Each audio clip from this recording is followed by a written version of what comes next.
the wonders and benefits and freebies and goodies that you get running a business don't take the responsibility of paying their workers a living wage. And that's why I think that, frankly, here's the question.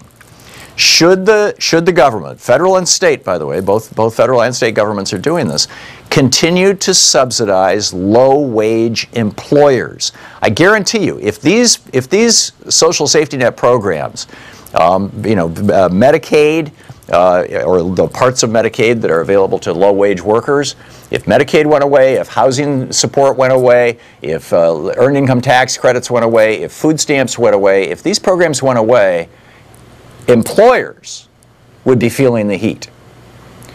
Employers would be feeling the heat hugely, and they're not going to put up with that. But why are we subsidizing low-wage employers? I don't get it. Why can't we just say, hey, you want limitations of liability? You want to be able to deduct your 3 martini lunches? Pay your people a decent wage. On the line with us, Julio Rivera, the editorial director at Reactionary Times, columnist with Newsmax, Right Wing News, and Politichicks. ReactionaryTimes.com is his website, and you can tweet him at, oh yeah, it's Julio. Hey, Julio, welcome back.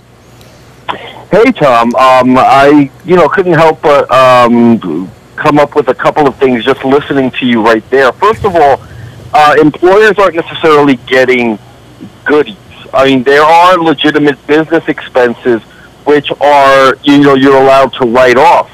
As far as, this country and the poor and the people that are in poverty, I believe, like you believe, that because we are a generally wealthy country, that we should have a social floor, and we should help those people.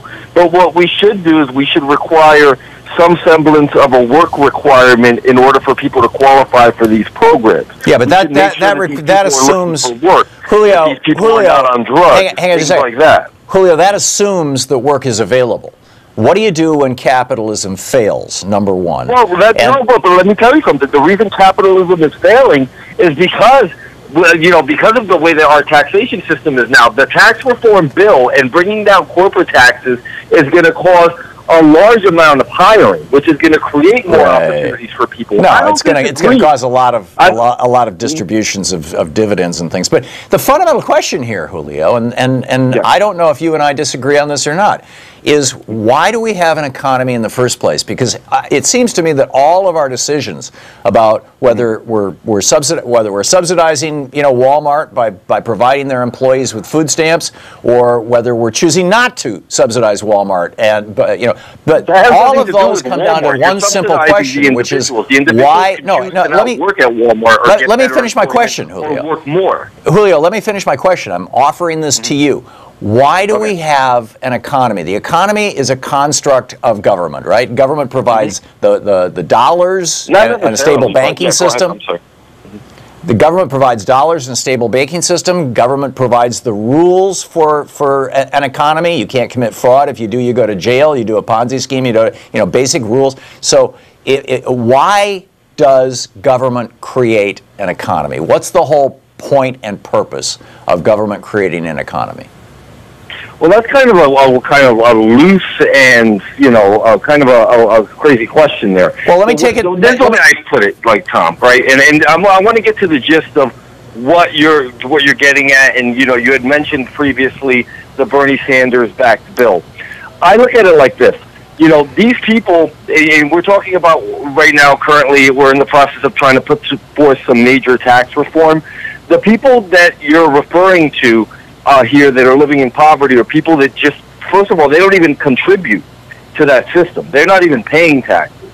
But I would look at it like this. In order to score a win-win where everybody's happy, we have to have some semblance of bipartisanship. Why don't we go ahead and, not give a 15% or $15 minimum wage, which I think is insane. That's unsustainable. It's going to crush jobs. It's not going to create opportunities for people. Why not maybe in exchange for the tax reform, maybe do a 10 to even 20% hike in the federal minimum wage? I mean, that would bring minimum wage up to close to $9.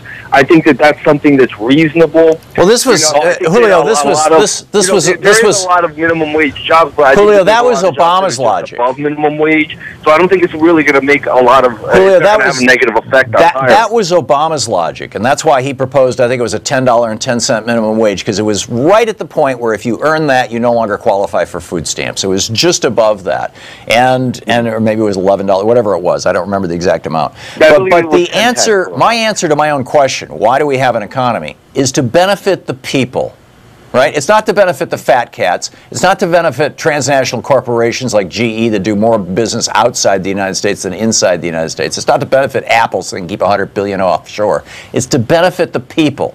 That's why we have an economy. So if we're incentivizing businesses to do business, why are we incentivizing them to pay crap wages? We have less than a minute, Julio. Well, we're not incentivizing them to pay crap wages. Sure we are. We're subsidizing them. Employers ultimately want the best production out of the people that they hire. And employers, and believe me, I know many, and I've been one at different times, I've been willing to pay for what I get. You get what you pay for. So if you want a good, productive, happy employee that's going to make you a lot of money, you will pay more. You will pay a premium for it. Minimum wage jobs are there for people entering the workforce and people doing very menial, low-skill work. But see, I got nothing wrong with. I have no problem with menial work. I think that all work should have honor and dignity. This idea that there is menial work and therefore it's deserving of crappy pay. It kind of implies there are crappy people. I just don't get it. No, anyhow, it doesn't say anything about the people. It says what the task is. Okay. It only applies. You can read Julio's stuff at reactionarytimes.com. You can hang on just a second. I'll give you the whole thing here. Hang on. This is the Thom Hartmann Program. You can tweet him at OHYEAH. It's ITS Julio, JULIO, and reactionarytimes.com. Thanks, Julio.